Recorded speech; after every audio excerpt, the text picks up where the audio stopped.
In today's explainer, we're digging into Spree Commerce versus Saleor. We're going to figure out which of these powerhouse open-source platforms is the right tool for your next big project. By the end of this, you'll have a super clear framework for making the right call for your team and your business. This question really gets to the heart of it, doesn't it? What we're looking at is a choice between two master blueprints.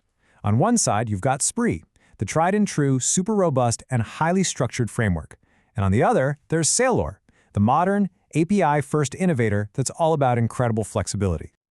All right, here's how we're going to break this down. First up, we'll look at their core architecture and where they came from. Then, we'll put them through a stress test to see how they perform under pressure. After that, we'll explore their ecosystems and costs. And finally, we'll deliver the verdict on which one is the right fit for you. To really get the difference between these platforms, we've got to start at the very beginning, with their blueprints. We're talking about their core architecture and their origin stories. So you can see right away, Spree is the seasoned veteran here. It was founded way back in 2007, built on the super mature Ruby on Rails framework. Then, a few years later, in 2013, Saleor shows up. It's the modern challenger, built on Python and Django, and it came to the game with a totally different API-first philosophy. Spree uses what's called a monolithic architecture.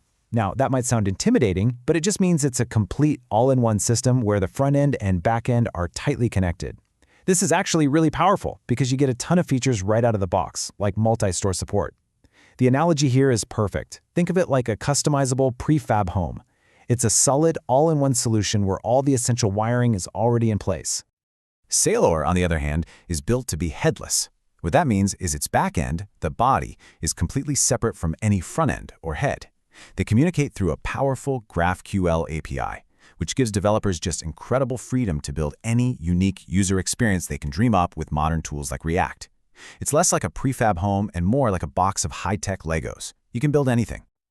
Okay, so we've got these two very different architectural styles.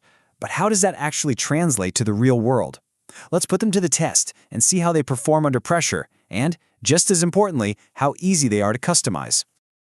This is the million-dollar question for any growing e-commerce business, right? Performance isn't just a feature, it's absolutely critical. So let's look at some cold, hard data on how these two platforms handle a heavy load. Wow.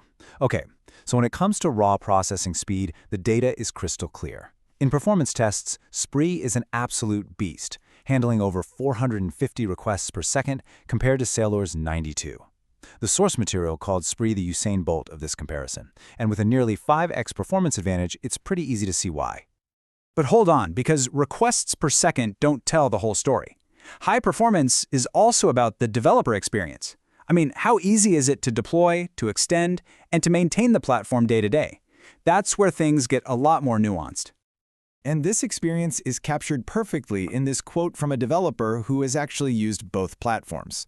They pointed out that deploying Spree could be a real pain point, while Saleor's modern architecture gave them a much smoother, deploy it once and forget it kind of experience.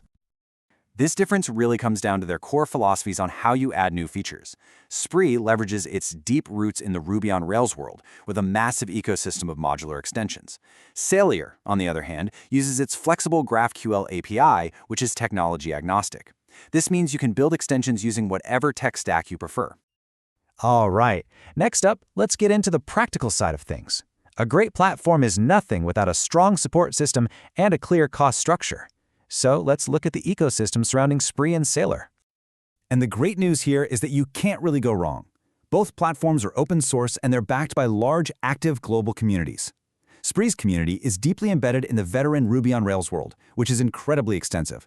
Saleor's community is newer, but it's growing fast and it's centered around Python, Django, and modern JavaScript frameworks. The pricing models are pretty similar at their core. Both platforms offer a powerful, free, open source version to get you started. As you scale up, both have paid enterprise plans for things like dedicated support and advanced features, with Saleor also offering a managed cloud hosting option if you'd rather not handle that yourself. Okay, we've covered architecture, performance, and the ecosystem. Now, let's bring it all together for the final verdict. Which platform is the right choice for you? This summary really makes the trade-offs clear. Spree's strength is its mature, all-in-one nature. It's perfect for enterprise features like multi-store setups, but that comes at the cost of modern flexibility. Saleor's API-first design offers incredible freedom, but it demands more development know-how and has a smaller pre-built plugin ecosystem to draw from. So how do you choose? It really comes down to two simple questions. First, look at your team. If you have a solid Ruby on Rails team and need robust multi-store features from day one, Spree is almost certainly your match. Second, define your project. If your vision involves building a highly custom front-end with modern tools like React and you value an API-first flexible back-end, then Saleor is your clear winner. Ultimately, the choice isn't about which platform is better, but which is the right tool for your job. Spree is the proven workhorse for established Rails teams in traditional e-commerce. Saleor is the modern innovator for teams building flexible, headless commerce experiences. And that leaves us with a final thought. The decision you make isn't just about a back-end system. It's about the kind of customer experiences you want to create and the technology you'll use to bring them to life. So the real question is, how will you build the future of commerce?